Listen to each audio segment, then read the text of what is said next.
This is the Depth Mystic Community Podcast, episode 42. And this week, I have a couple questions to ask the Depth Mystic. So let's bring him on. Ladies and gentlemen, Jungian Depth Mystic, Zach Toller.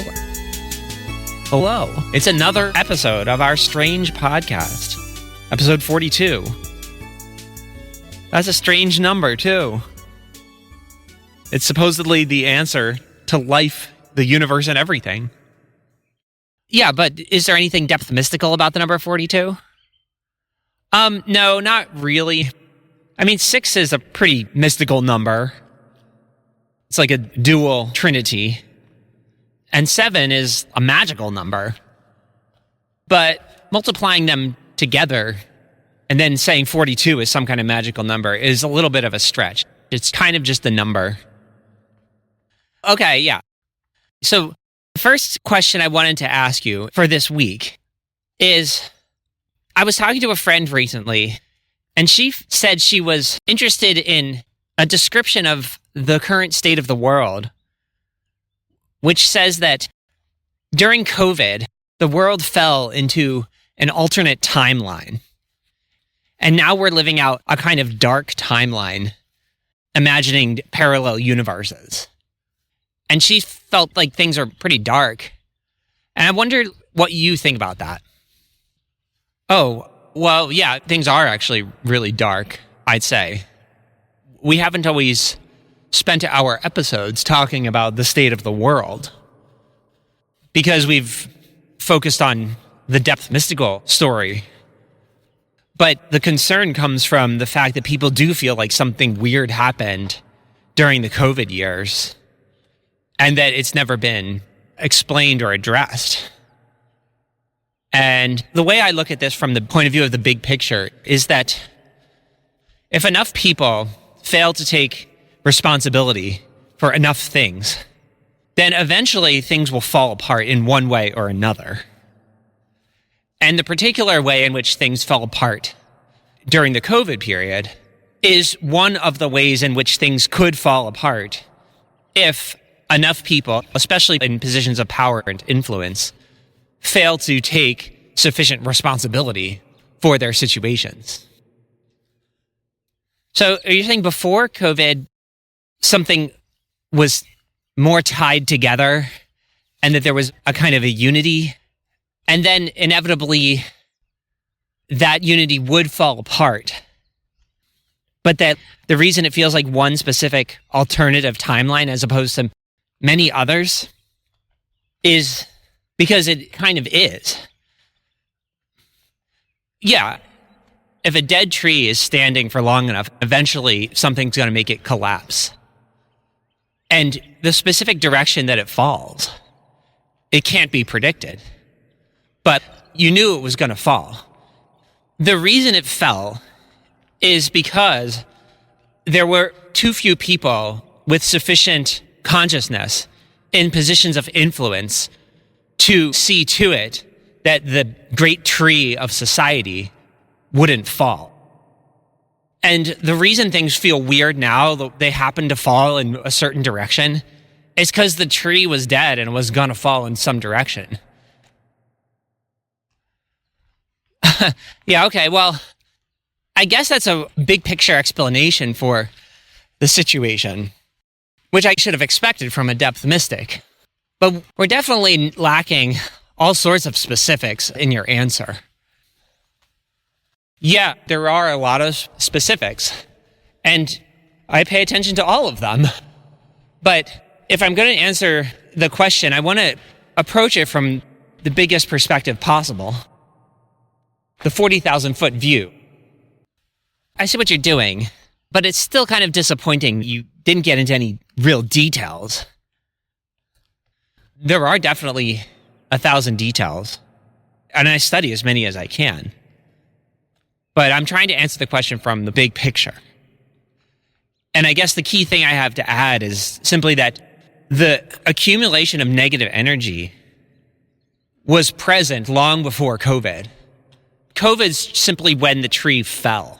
And the timeline we're now in is the particular direction that the tree fell. that does give at least some way of interpreting the situation. But again, we're lacking details, political opinions, or anything like that. And this is not normally a political podcast, but I assume you were the kind of person who would blame both sides of the aisle, as it were. Yeah, I probably would. I definitely critique everybody, generally speaking. I just want people to realize it's totally legit to conclude that things have changed. I think that's confirmed from my depth mystical experience. But to describe the actual structure of the tree that died and fell would take a long time. Okay, I guess you're saving us that long conversation. Maybe we'll come back to it and talk about different aspects of the tree. And now let's go into this week's question about depth mysticism. We're talking about Edward F. Edinger. So from your perspective, who was Edward F. Edinger? Edward F. Edinger is one of the great, if not the greatest, American Jungian analysts from the classical age of the original Jungians. After Jung died, it remained to be seen how people were going to interpret him and his work. And Edward Edinger was one of the most prominent interpreters. And he was essential for me, absolutely. Okay, but why? What makes you think he's so important? Well, the first book I found by him was called Ego and Archetype. Ego and Archetype. It has an alchemical picture, a colored alchemical picture on the front. And just the look of that makes you think you might be in the hands of somebody extremely competent. Like anybody who would talk about that picture with some kind of certainty would be a heavyweight. And Edinger is the heavyweight of the American analysts. Like we talked about Robert A. Johnson, but he's more of a mystic than a scholar. Whereas Edinger fits more in line with mainstream ideas about being well-read and well-researched and everything. Yeah, but what's the point? What's the deal with him? Oh, well, he was a medical doctor, and then he discovered Jung and Jung's psychology. And he realized how essential it was. He said that his most important trait was simply that he recognized how important Jung was. And that was essential for me when I was reading Edinger, because he's explaining who Jung really is, and he's doing it in an American way, so that people from this country, generally speaking, will be better able to understand what Edinger is saying than what Jung is saying, at least at the beginning. Imagine the world as a giant tortoise, and everybody's on the back of the giant tortoise, but nobody realizes because nobody's big enough to see the giant tortoise. Nobody is able to get high enough to look down and see that it's a giant tortoise. Well, that's kind of the situation most people in general will be in when they encounter Carl Jung. In the end, he's a figure of such stature that you literally can't appreciate his magnitude without a little help. And that's where Edward Edinger comes in. He said his chief virtue is that he is able to see Jung's magnitude. And he has a very vivid and clear way of expressing himself that I relate to. Are you saying that Jung isn't vivid or clear? Yeah, Jung's probably less clear, especially on first reading. Jung was such a master of his material, but his material was so far away from the ordinary American mindset, like just regular people, the way they think about anything, that you don't know what to make of him, if he's a charlatan or not. You don't know how deep he even is. And for me, reading Ego and Archetype was the first moment when I got to appreciate what we're actually dealing with Carl Jung. But Edinger, he's very poetically minded. I don't know, how do you describe different magicians and their strengths? I mean, using personality type theory, we can say that Edward Edinger was a very strong introverted sensation type. So I would label him an ISTJ. He was just able to read Carl Jung and to be in the Jungian environment and realize just what Carl Jung was saying. I think it's interesting also that Carl Jung thought of himself as having a very weak sensation function. So if we align the two, we get Edinger compensating in a way for Carl Jung's weak sensation function and thereby explaining what Carl Jung was saying in a very sensation-oriented way. So he provides a lot of pictures and concrete objects which you can reference. So in order to elaborate something Carl Jung was saying, he'll make an interconnected web of different things, like fire is linked to alchemy, which is linked to consciousness, and he'll have these different diagrams that really help to clarify a lot of Jung's ideas. So what's in the book Ego and Archetype? Edinger describes how one of Jung's most important ideas is that people have these two different selves. And in Jungian psychology, the second self has become known as the self, spelled in English with a capital S. Whereas the first self is known as the ego. And there's a process in people who undergo individuation in which ego consciousness comes to understand the overall context in which it is occurring. And that overall context is the greater self, the totality. He talks about how there's two general errors people can make with regard to their ego in relation to the totality. One is inflation and the other is reduction. Inflation is when the ego thinks it's bigger than it actually is. And a lot of people identify consciousness as some kind of God.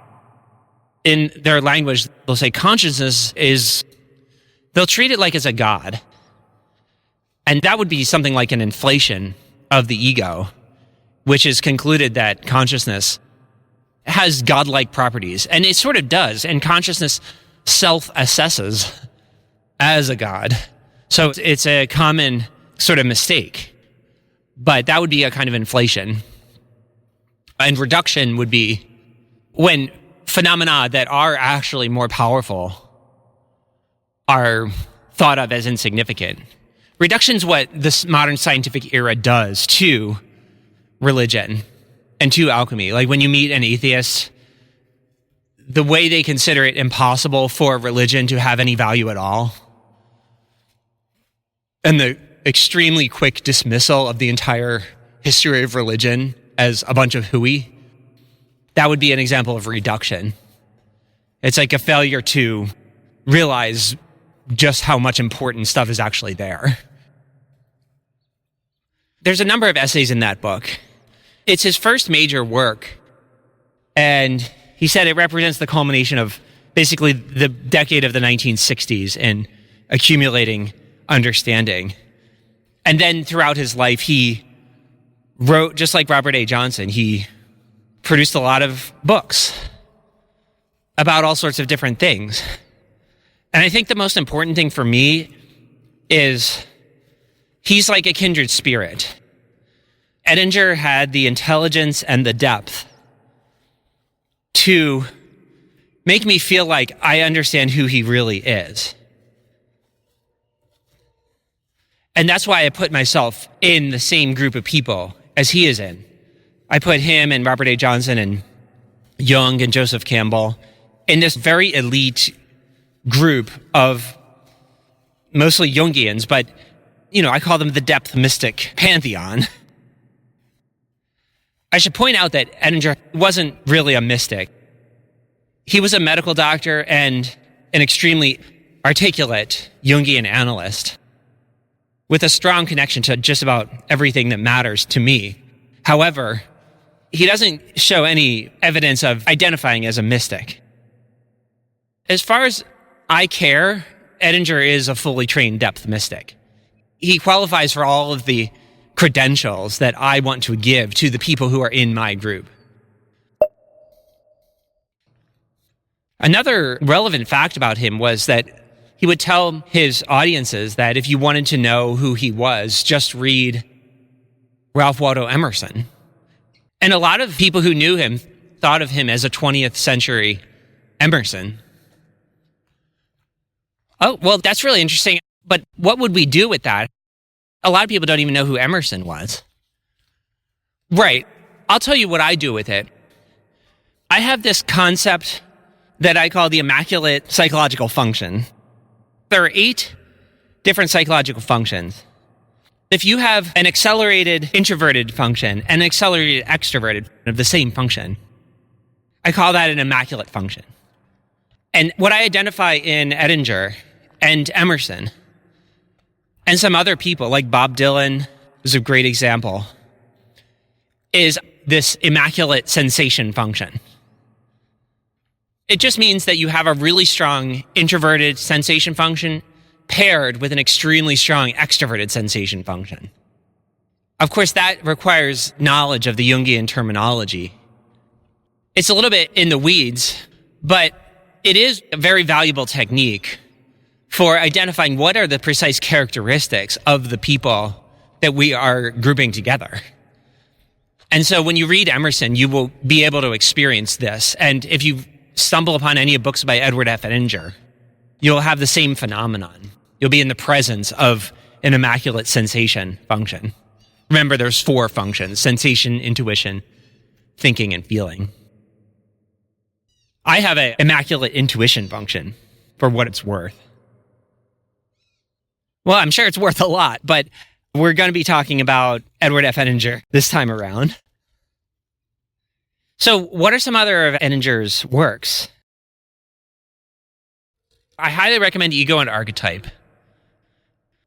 Another classic, is called Anatomy of the Psyche. And that's a term that I used when talking about the collective unconscious way back in that episode. But Edinger fully utilizes that term and discusses 7 different alchemical operations and their network of associations. That book, it's basically about alchemy and dreams and the process of Jungian individuation. But he also covers literature. He wrote a book on Faust. He wrote a book on William Blake's mystical book. What is it called? I forget what it's called. He covered Jung's Answer to Job. And so a lot of my core ideas I got from Edinger. His last book before he died was called Archetype of the Apocalypse. And he covers the book of Revelation. That's another great example. I mean, it's such a good topic that people need to understand. I should also mention 2 of Jung's most difficult books are called Aion, A-I-O-N, and Mysterium Conjunctionis, the Latin for mystery of the conjunction. Edinger did a lecture series for each of those books. And those lecture series are really valuable cross-referencing. Because anytime you're actually studying Jung, it's almost impossible. And again, without Edinger's help, I'm not sure I would have done what Edinger said he did, which is truly appreciate the magnitude of Carl Jung. He also wrote a book about the Christian archetype, where he's doing what Jungians do, which is they take existing religion and they interpret it from the Jungian perspective. And obviously that suggests that Jung's perspective can interpret Christianity, and therefore Jung's perspective is greater than Christianity, which is what us Jungians actually believe. One key aspect of Edward Edinger is that he's from the American Midwest. And so a lot of his cultural assumptions and behaviors are the kinds of things that would come from that kind of background. Everybody comes from somewhere. Joseph Campbell comes from New York, New York. Carl Jung comes from rural Switzerland. There's something enormously beneficial about having someone from the land of Oz, Kansas, as it were, that part of the world, finding and appreciating Carl Jung, who lived in the mountainous region of Switzerland, and saying, okay, this stuff matters. This strange stuff that Carl Jung is saying that's almost impossible for normal people to understand, it's a huge deal. It's like a fellow American giving you that kind of confidence. Maybe you can connect these two questions of the day with each other. My one friend talking about how ever since COVID, things feel dark. And Edward F. Edinger. What do you think they have in common? Edinger is one of the few people you can read who can grasp this kind of darkness. As I said, his last book, Archetype of the Apocalypse, it's willingly and readily embracing precisely the kind of darkness that we all seem to be feeling now, or at least many of us. It's like with COVID, we simply can no longer escape the apocalyptic world that we live in. We've always lived in it, but now people can't deny it anymore. But Edinger was there way back in 1998 when he published his last book. And I've been there since I found these guys, since I found Jung and Edinger. I've been able to go into that place and understand it at that level. That's why we call it depth. But yeah. Thank you for pointing out that connection.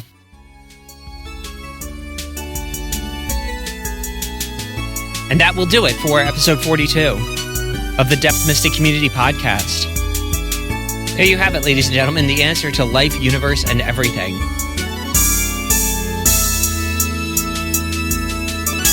We have a Facebook group and a Discord server, which you can join if you want to leave a comment, but you don't have to. We'll see you next week.